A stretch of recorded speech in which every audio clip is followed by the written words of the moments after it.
Hello, and how are you? My name is Winnie Brawa. Welcome to my session on cell life cycle. And if you're new here, this is a channel that does lessons, lectures, and expert interviews related to healthcare.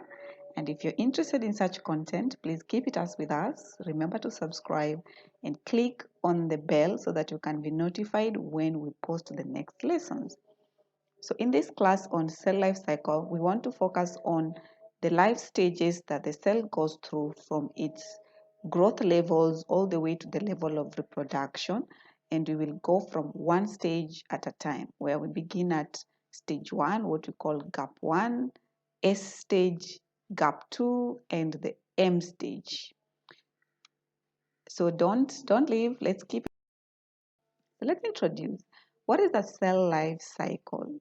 So a cell life cycle involves a series of changes that a cell goes through from the time it is formed until it grows and then goes into reproduction or divides. So this is a repeating series of events that will include growth of the cell, DNA synthesis, and the last bit is where we talk about the cell division. So in summary, the cell goes through 4 summarized stages, that is G1, S, G2, and the M phase. So what does these stages mean? G1 simply refers to a stage where the cell will be growing or increasing in size and shape. And then S refers to synthesis or formation, and here we focus more on DNA synthesis. And the G2 phase is whereby there is more of growth and the cell is preparing for cell division. Commonly we call it the mitosis. And in the last phase, that is the M phase, we talk about mitosis, or the process of cell division, where the cell is able to produce new daughter cells. So that's what this lecture is all about. We're going to focus on these 4 stages, what happens and how all these changes happen. So in summary, we are told the cell life cycle has 2 major periods, and that is the interphase and the cell division phase. So the interphase is summarized as the phase where the cell grows and carries on its usual activities, and it's made up of 3 phases. So we have the G1 phase, which is referred as G1. Then we have the synthesis phase that we call the S phase. And then you have the gap2 phase that we call the G2. However, on the second period that we call cell division or the mitotic phase, this is simply the phase where the cell is dividing into 2, and for reproductive cell, it divides into 4 daughter cells, a process we call meiosis. We will come to that later on. So cell division phase or the mitotic phase includes 2 stages, and these stages are mitosis, what we are calling now the M phase, and cytokinesis, which refers to division of the cytoplasm. But it's said that after the cell has completed cell division, sometimes it can undergo resting stage that we call the G0 stage or the gap 0 stage. Cells that refuse to go further from the resting stage, we say that these are cells that have refused to grow or they have refused to cell divide, and therefore these cells will be referred to exist in their G0 stage, or they'll be stagnated in the gap 0 stage, meaning they will not grow or they will not proceed from there. However, it's expected after resting stages, the cell is supposed to be reactivated and go through the growth, the synthesis, and the division stages.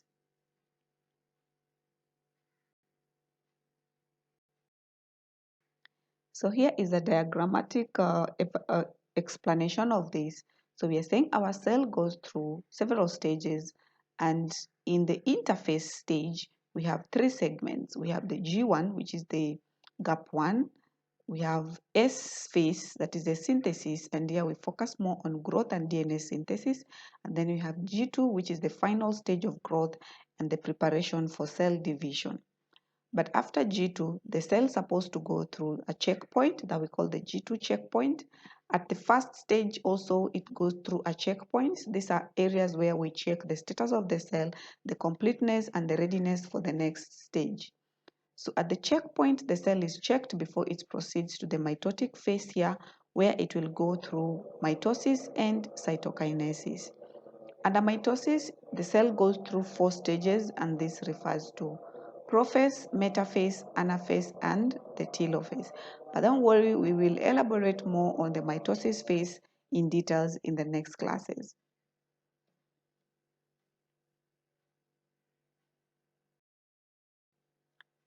So a summarized way, before we elaborate, we are simply saying the cell goes through two major regions, that is interphase and mitosis or cell division.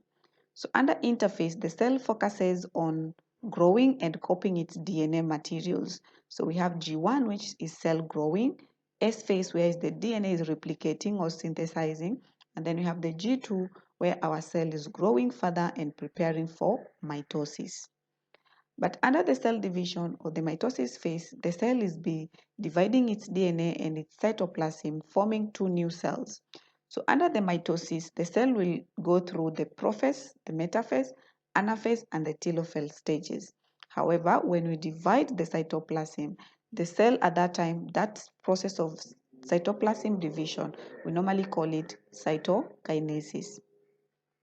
However, we are saying after completing of mitosis or cell division, sometimes the cell goes through resting stage where the cell just does its normal functions and is not preparing to divide. But in some instances, the cell might actually fail to go further into cell division and can get arrested at the G0 stage. So here is a further illustration where we have G1 going all the way to S phase, G2, and then mitosis and cytokinesis. Once this cell division stage is over, the cell can go through resting stage where before it gets activated to start over the G1 stage. However, we are saying that some cells may get trapped in the G0 stage and never proceed to the next stages.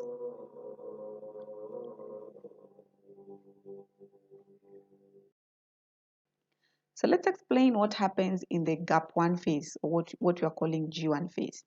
So we are told in the gap1 phase rather, it's a very metabolically active phase where the cell is growing in size, that is, it's becoming larger, it's copying its organelle or it's replicating these organelles to be multiple of them and makes molecular building blocks that will be needed for future stages. So this could include synthesis of proteins rapidly and allowing the cell to grow very vigorously. And in the G phase or in the G1 phase, this can last different durations depending on the type of cells. There are those cells that divide very fast, and we have cells that divide very slowly. So for the cells that divide very fast, this G1 phase can last minutes or hours. But for the slow dividing cells, the process can last days, weeks, or even years, depending on the type of cell that we're dealing with. So basically, for most of the gap1 phase or the G1 phase, there's no activity that is happening here that is guiding us towards cell division. However, there's a case of centrioles that are activated at the end of G1 in preparation for the cell division. So the centrioles are the only ones that get to be activated at this stage, trying to replicate itself in preparation for the coming cell division. But the rest of the organelles will basically be replicating and becoming larger or bigger in size and in numbers, just to allow efficient functioning of these cells and its growth.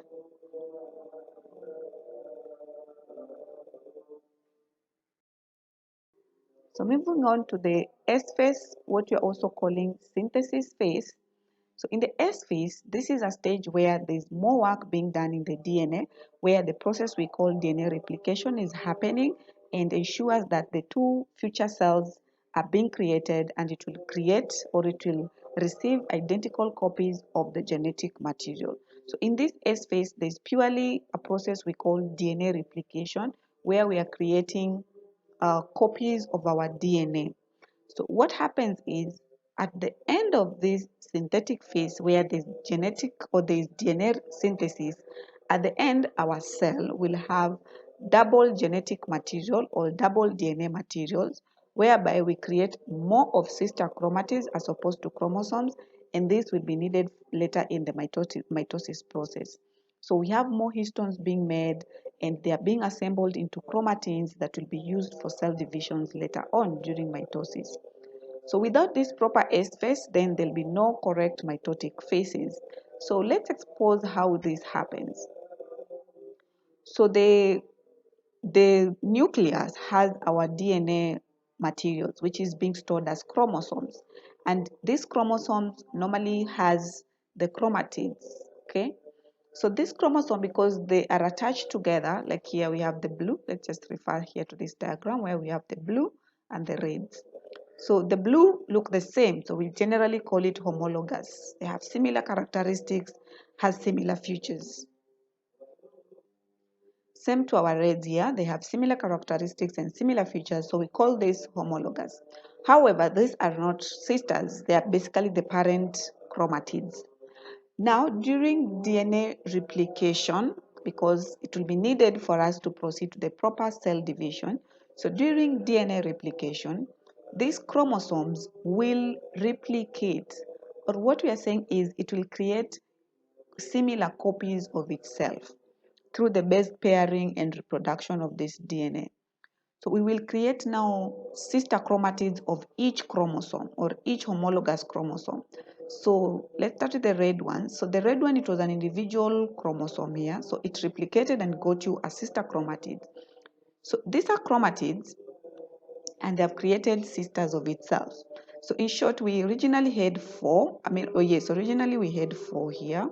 And now we have produced literally 8 of these chromosomes. So we have the blue one produced a second one, the other blue produced a second copy, the first red has a second copy, and the second red has its second copy. So these are double what was originally there. That's what we mean when we say when the DNA replicates during the synthetic phase, it will create double its original genetic materials in form of sister chromatids. So these sister chromatids will later on be used in mitosis to generate 2 daughter cells that will have similar characteristics as the original mother cells or parent cell. Okay, but don't worry, we will go to DNA replication in its full description and you will see how this DNA process occurs. But for now, we're just explaining to you how the synthetic phase works or how the DNA replication phase works. So this S phase simply focuses on DNA synthesis or DNA replications. And then we have the gap2 phase or the G2 phase. This phase is said to be very brief, and in this phase we focus on generating enzymes and proteins that are needed for cell divisions. So we synthesize anything that will be required for the cell division purpose or the mitosis purpose, and we put these materials in the required places or sites. So if you will need enzymes, these enzymes will be transported to the proper areas. If you will need proteins, they are also put in their proper areas, such that by the end of G2, the centrioles that were replicated in G1 are complete and our cell is ready to start cell division. So we are told that during the process of S phase and G2 phase, the cell normally continues to just grow and go on with its normal business as usual, but keep in mind that the end goal is to have this cell go through cell division. So we have the G2, which is brief and focuses on conditioning these cells with its required proteins and materials that will be needed for cell division. So by the end of G2, the centrioles are ready replicated, they're in the right places, and the cell is ready to begin cell division.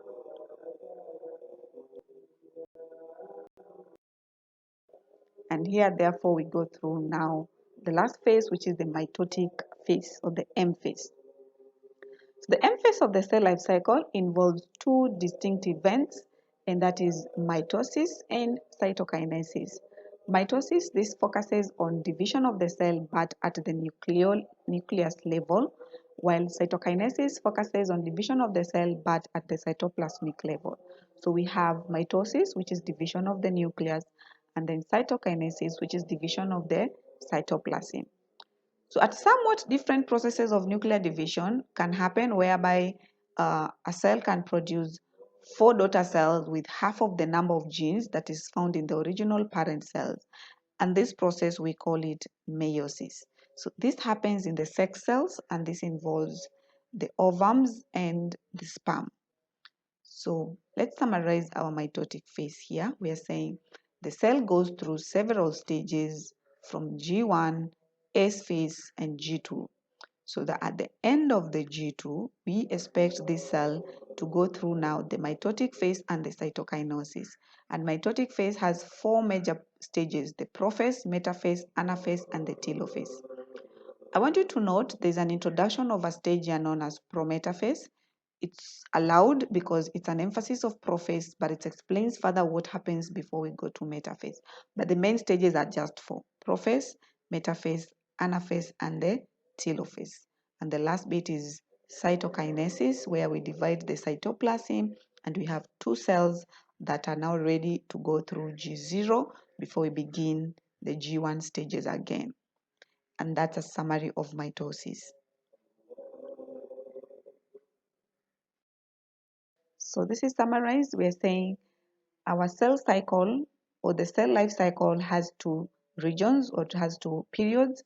We have the interphase, which has G1, S phase, and G2 phase. And then we have the mitotic phase or the M phase that has mitosis and cytokinesis. So I hope that's clear and well elaborated. Here's another diagram.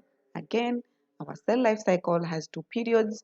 We have interphase and M phase. In the interphase, we have G1, S phase, and G2. In the mitotic phase or M phase, here we contain mitosis and cytokinesis. And we're saying when the cell has completed its cell division, it can go through G0. This is a resting stage before it gets activated to start over the G1 or the gap 1 phase and goes through the cycle again.